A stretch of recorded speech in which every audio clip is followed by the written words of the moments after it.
সভাপতি। আমি আগেই ক্ষমা চাচ্ছি যে দিদিরা দাদারা বসে আছেন আপনাদের কাছে, আমি হরিনাম জপ করার সময় আমরা ডিস্টার্ব করতেছি, আমরা বক্তৃতা দিয়ে আপনাদের এই সময়টা নষ্ট করছি, সেজন্য আপনাদের কাছে ক্ষমা প্রার্থী। আপনারা যারা এখানে উপস্থিত আছেন সবাই হয়তো আমাকে চেনেন না। মেয়ে আসছিল, বললাম তুমি আমাদের ছেলে মানে ভাই বলবে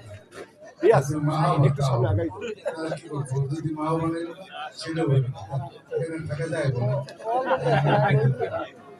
আমি ওনাদের মধ্যে রাজনীতি বক্তৃতা দেব।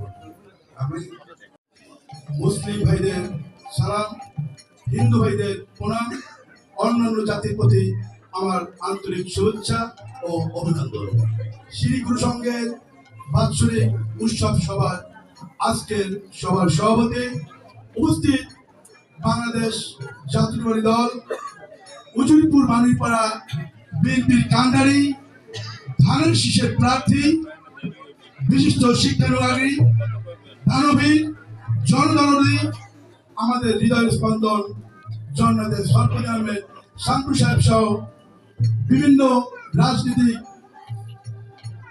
নেতা এবং সমাজসেবক সকলকে আমি আমার জাতীয় দলের পক্ষ থেকে জানাচ্ছি শুভেচ্ছা ও অভিনন্দন।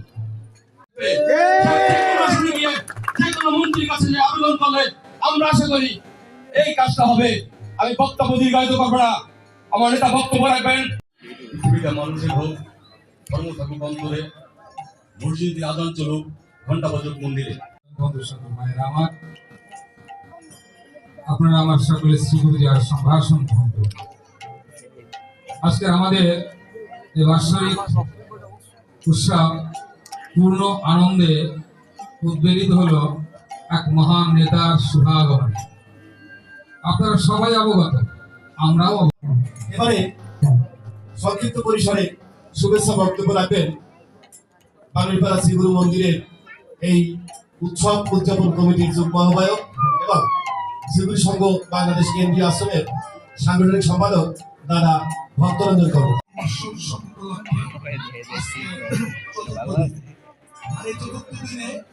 আমরা আমাদের মাঝে পেয়েছি আমাদের প্রিয় নেতাকে এবং জাতীয়তাবাদী দল বাণীপাড়া উজিরপুর বরিশাল 2 আসনে আমাদের মনোনীত প্রার্থী সাইফুল আহমেদ শান্তু ভাইকে আমি তাকে আমার সালাম এবং শ্রীগুরুজয় সম্ভাষণ জানাচ্ছি। উপস্থিত সকলকে আমি আমার কমিটির পক্ষ থেকে শ্রীগুরুজয় সম্ভাষণ ও সালাম জানাচ্ছি।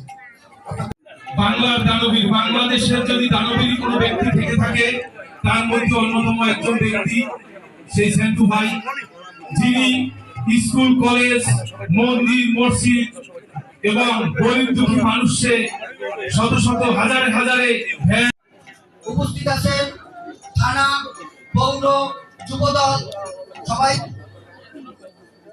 এবং বাংলাদেশ জাতীয়তাবাদী দল বাণীপাড়া থানা শাখা সহসভাপতি আব্দুল সালাম সহ বাংলাদেশ জাতীয়তাবাদী দল বাণীপাড়ার পৌর শাখার সাধারণ সম্পাদক জনাব হাবিবুর রহমান হাবিব সহ তাদের নাম আমি এই মুহূর্তে বলতে পারছি না, তাদের কাছে ক্ষমা চেয়ে সকলকে আন্তরিকভাবে ধন্যবাদ জানাচ্ছি শ্রীগুরু সংঘ বাণীপাড়া শাখার পক্ষ থেকে। এবং